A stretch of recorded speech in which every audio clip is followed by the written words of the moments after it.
안녕하세요. 아이들이 어려워하는 수학, 별표 치는 수학만 쏙쏙 골라서 풀어주는 별표타파 별타쌤 박지영입니다. 자, 지금요 우리가 분수의 덧셈과 뺄셈, 삼각형 4학년 2학기 수학 저랑 같이 훑어보고 있습니다. 근데 4학년만 보시지 마시고 1, 2, 3학년 어머님들도 다 봐주셨으면 좋겠어요. 왜냐하면 4학년 때 이런 내용이 나오니까 3학년 때 이거를 잘 해두어야 하는구나. 아니 4학년 때 이런 내용이 안 나오면 요건 약간 어려워해도 지나갈까? 이런 생각을 좀 하실 수 있거든요. 그래서 꼭 같이 봐주셨으면 좋겠고요. 오늘은 4학년 2학기 3단원, 4단원, 소수의 덧셈과 뺄셈, 그리고 사각형에 대해서 말씀드리겠습니다.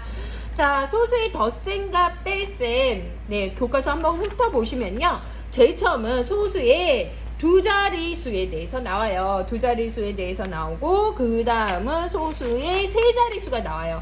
그러니까 어머님들이 소수 한 자릿수 딱 나왔을 때, 소수 단원 나왔을 때, 야 3학년 때 딱 얘기를 해주셔야 되는 거예요. 4학년에 가서 3단원에 가면은 두 자릿수, 세 자릿수 나와. 그렇기 때문에 너는 지금 한 자릿수를 잘 알아야 돼. 이런 설명을 해주실 수 있다는 거죠.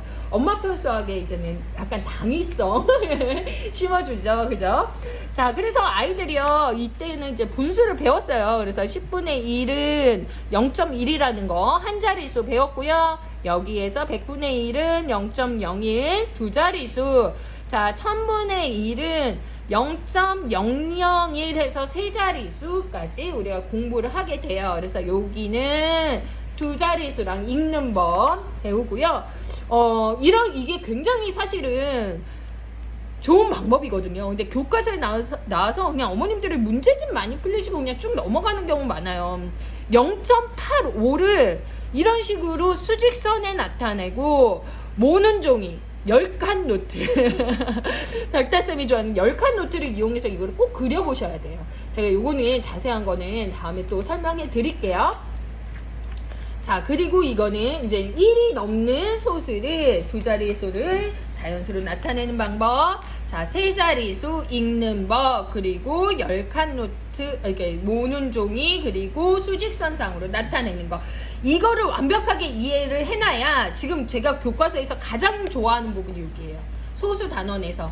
이거를 한번 그려보고 수직선으로 나타내는 건 너무너무 중요해요. 그렇기 때문에 꼭 한번 아이들이랑 해보시면 돼요. 흐름이 같아요. 두 자리수하고 1이 넘는 분수를 소수로 나타내는 거. 네, 여기도 뭐예요? 세 자리수 공부했죠? 똑같아요. 네, 여기도 이런 식으로 1이 넘는 소수를 공부하게 돼요. 그 다음에 두 자릿수, 세 자릿수를 했다면 이번에는 두 자릿수, 세 자릿수 알았지? 그러면 크기를 비교하는 걸 한번 해보자 이렇게 되는 거예요. 그래서 아이들이 여기서부터 이제 크기를 비교하는 공부를 하게 되죠. 그래서 제일 처음에는 누구 먼저? 자연수 먼저 비교해보고, 그 다음엔 소수 첫째 자리,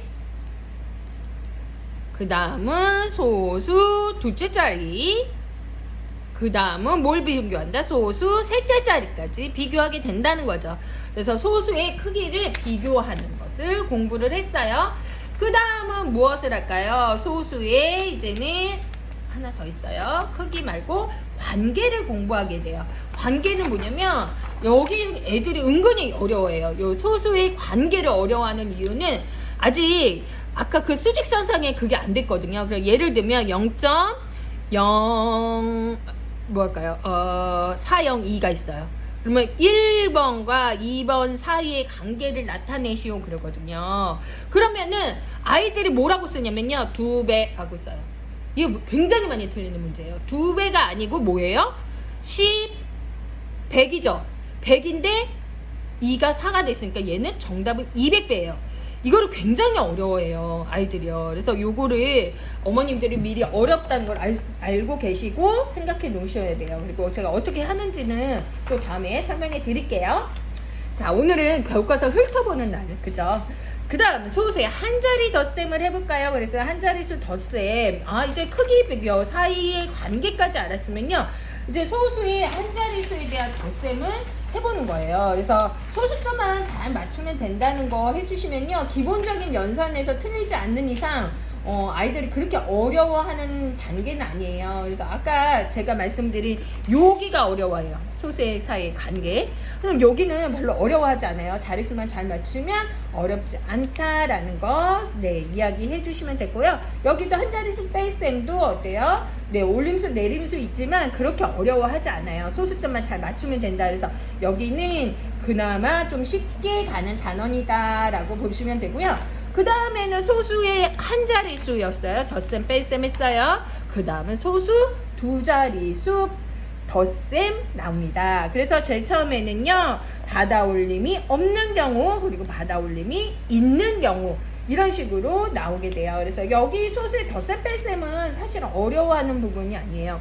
그 다음에 여기는 보면은 뭐예요? 자릿수가, 네, 빌려주거나 뭐 해서 자릿수가 있는 경우 있고요. 또 아이들이 또 어려워하는 게 뭐냐면요, 자연수 빼기가 나오거든요.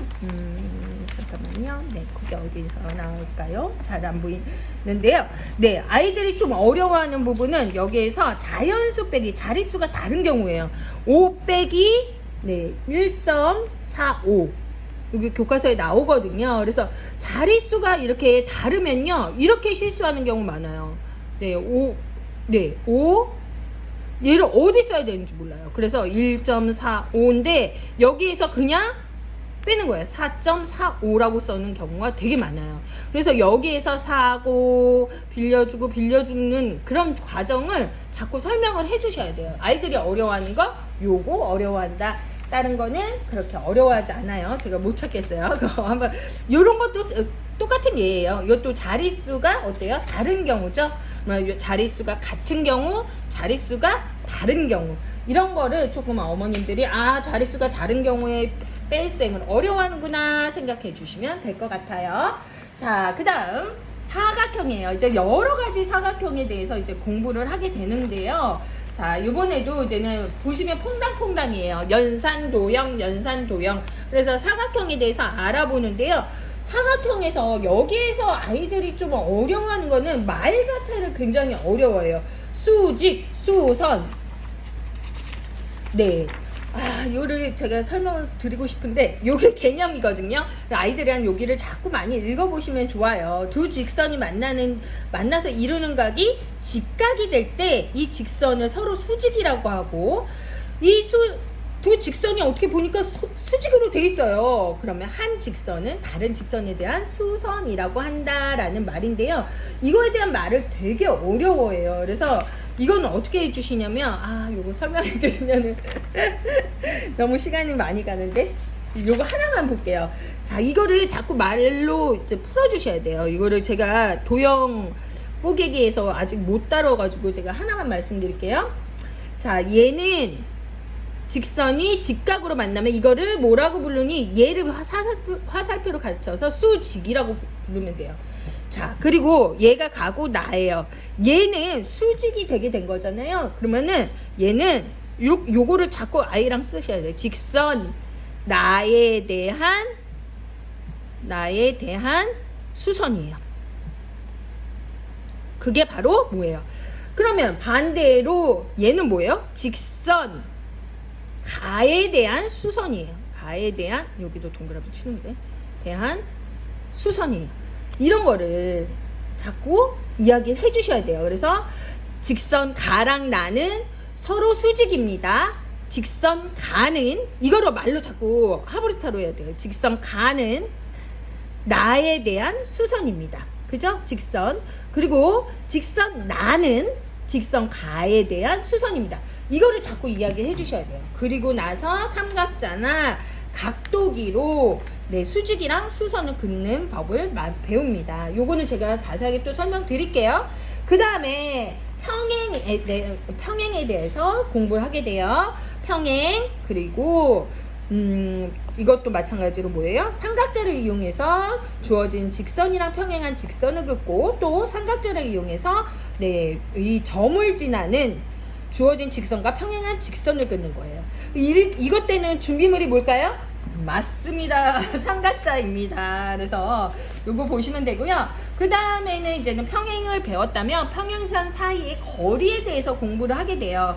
평행선 사이의 거리는 제일 중요한 건 다른 직선에 대한 수선, 직각이어야 된다는 거예요. 이거를 어머님들이 이제는 공부를 하면서 이렇게 삐뚤게 해보라 그래야 돼요. 수선이 아니라 이렇게도 그어보고, 이렇게도 그어보고, 이렇게도 해보고, 이렇게도 해보고, 이렇게도 눕혀보고, 길이를 다 재보세요. 아이들이랑.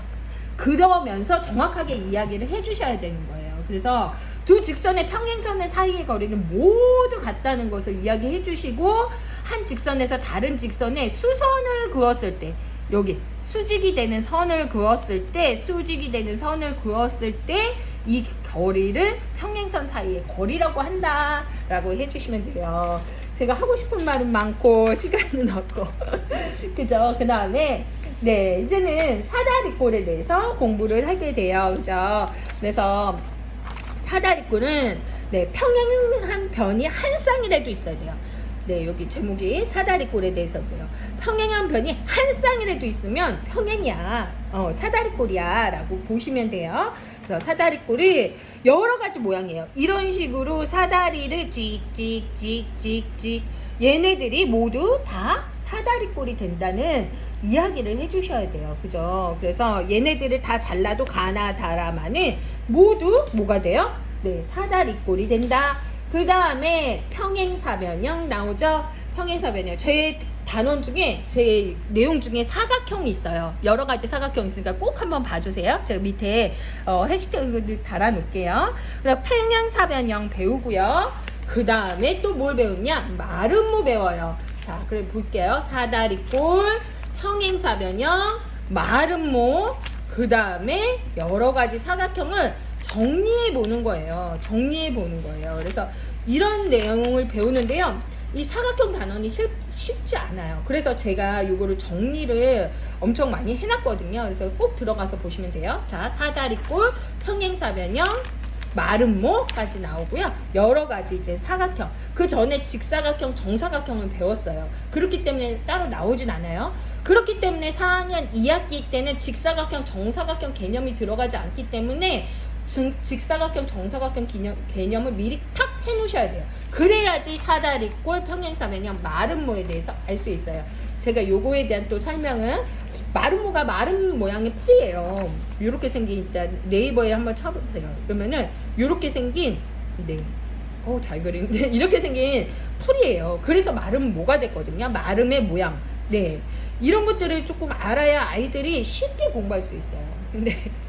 그 다음에 여러 가지 사각형 배우면서 사실은 이제는 포항관계나 이런 것들에 대해서 아이들이 굉장히 좀 헷갈려 하는 부분이 있거든요. 그래서 저랑 나중에 또 이런 거 같이 보시면 좋을 것 같아요. 그래서 이 마지막에 여러 가지 사각형에서 사각형 사이의 관계를 잘 파악을 해 주셔야 돼요.